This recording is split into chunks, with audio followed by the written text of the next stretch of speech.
당장은 치료 비용이 부담될 수 있지만 한약 치료를 통해 질환을 조기에 관리함으로써 더 큰 건강 문제로 진행되는 것을 예방하고 장기적인 건강을 유지할 수 있습니다. 마음 주치의의 꼼꼼하고 체계적인 진료를 통해 문제의 원인을 명확하게 파악함과 동시에 회복을 이뤄 반복되는 질환을 치료합니다. 환자 한 분만을 위한 1:1 맞춤 치료로 적합한 과정을 제공하여 치료합니다. 반갑습니다. 옛나란 의원입니다. 오늘은 정신분열증, 조현병, 어떻게 대처해야 할까?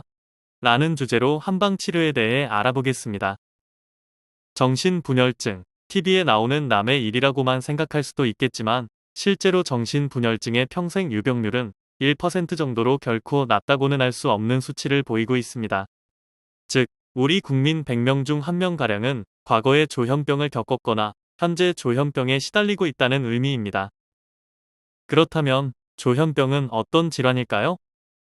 조현병을 옛날에는 정신분열증이라고 불렀습니다. 하지만 이러한 호칭이 환자들에 대한 몰이해와 편견을 가속시킨다는 의견이 있어 조현병으로 명칭이 바뀌게 되었습니다. 조현병의 조현은 현악기의 현을 조율한다라는 의미입니다.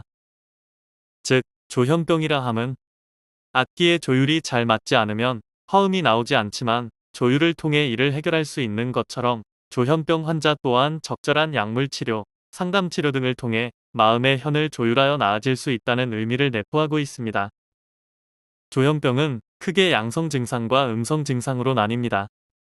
양성 증상은 환각, 망상, 사고 진행의 장애 등으로 나누어 살펴볼 수 있고, 음성 증상은 정서적 분마, 운동성 실어증, 무의욕증, 무쾌감증 등이 있습니다. 어떤 증상이든 환자의 삶의 질을 크게 해치고 주변 가족들까지 힘들게 만들 수 있는 증상들입니다. 한의학에서는 예로부터 조현병을 전광증이라 하여 다루어 온 바가 있어 조현병 치료의 역사도 상당히 길다고 할 수 있습니다.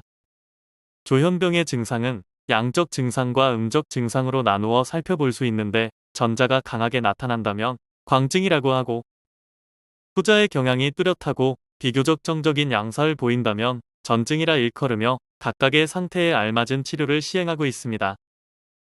양성 증상의 경우 약물 치료를 통해 비교적 쉽게 호전되는 양상을 보이며, 음성 증상은 일반적으로 약물 치료를 통해 양성 증상만큼 좋은 결과를 얻기가 어려운 것이 사실입니다. 그렇기 때문에 더더욱 조기에 병원을 찾아 믿을 수 있는 의료진과 상담하는 것이 중요합니다. 조현병을 지나치게 두려워하고 무서워할 필요는 없습니다. 조기에 적절한 치료가 이루어지기만 한다면 무리 없이 일상생활로 복귀하는 환자들도 많기 때문입니다. 조현병 환자를 대할 때 무엇보다 중요한 것은 병식이 없는 환자가 빠르게 자신의 상태를 인지하고 병원을 찾을 수 있도록 돕는 것이라 할 수 있겠습니다. 조현병의 오해와 진실에 대해 알아보겠습니다. 조현병 환자는 모두 공격적일 것이다. 대부분의 조현병 환자들은 낮은 공격성을 보이고 타인과 접촉을 하지 않으려는 성향이 강합니다. 오히려 타인과의 갈등에 극도로 스트레스 받기 때문에 상황을 피하려는 경향이 있습니다. 조현병은 마음의 병이 아닌 뇌 질환이다. 조현병은 확실한 뇌 질환입니다. 뇌의 수많은 신경회로 기능 이상과 뇌 일부가 제 역할을 하지 못하여 발병합니다.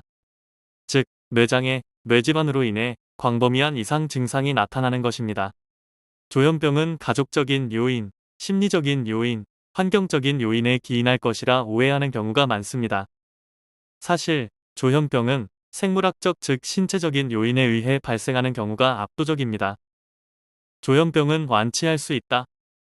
조현병은 적절한 치료와 관리를 받는다면 증상들이 정상적으로 회복될 수 있습니다. 도파민과 같은 신경 전달 물질의 불균형으로 인해 발병하기 때문에 이러한 불균형을 약물을 통하여 조절해주면 됩니다. 무엇보다 조현병은 꾸준한 치료가 요구되는 질환으로서 질병의 진행 예방, 재발 위험을 줄이는 것이 가장 중요합니다. 40년 경력의 풍부한 노하우를 통해 환자들을 만나고 있는 옛나란 의원은 먼저 면밀한 상담을 통해 환자의 상태를 파악하고 치료점을 찾아냅니다. 조현병 예방 및 완치를 위한 현명한 생활 습관에 대해 알아보겠습니다. 첫 번째, 햇볕 쬐기. 체내의 충분한 비타민 D 합성은 조현병과 밀접한 부분입니다. 최소 20분에서 30분 이상은 꼭 햇볕을 쐬는 것을 추천합니다. 두 번째, 오메가3 섭취. 오메가3 지방산이 조현증 발병을 막을 수 있다는 연구 결과가 있습니다. 오메가3는 몸에 이로운 지방산이지만 인체 내에 이를 합성하는 효소가 없어 반드시 식품으로 섭취해야 합니다. 세 번째, 주변인의 적극적인 도움. 가족들과 주변 지인들이 조현증에 대해 이해가 가장 첫 번째. 그 다음 환자에게 협조적인 환경이 갖춰질수록 재발률을 낮출 수 있습니다. 네 번째, 신경 안정제에 의존하지 않기. 조현병 환자가 주로 복용하는 항정신병약은 그 효과와 부작용의 정도가 다르기 때문에 임상 전문가와 함께 찾아봐야 합니다. 그러나 양방치료에 너무 의존적인 태도일 경우 항정신병약에 내성이 생길 수 있으므로 근본적인 원인 해결에 급선무입니다. 조현병 클리닉을 전문으로 하고 있는 옛날 의원은 정신치료는 도로서 마음을 다스리고 병을 치료하는 즉 이도 76병을 기본으로 하고 있습니다. 그리고 이정변 기법이나 오행의 상생상극 이론을 이용한 오지상승이치라는 여러가지 감정 간의 역동적인 관계에 입각한 정신치료를 행하고 있습니다. 어느 날 갑자기 나타나 나의 일상을 갉아먹는 조현병. 옛날 의원과 함께 치료점을 찾고 꾸준히 치료해 나간다면 분명히 차도가 있을 것입니다. 완치되지 않은 질환이라고 하며 조현병을 막연히 두려워하기보다 언제든 옛날 의원의 문을 두드려 도움을 받아보시기 바랍니다. 옛날 의원은 화병, 공황장애, 강박증, 우울증, 조현병, 조울증, 사회공포증, 불면증, 틱장애, ADHD, 치매 및 뇌전증 등 다양한 치료 클리닉을 보유하여 전문성 있는 진료를 진행하고 있습니다. 본원에서는 양약 항불안제, 항우울제, 항정신병약의 폐해를 줄이기 위하여 노력하고 있습니다.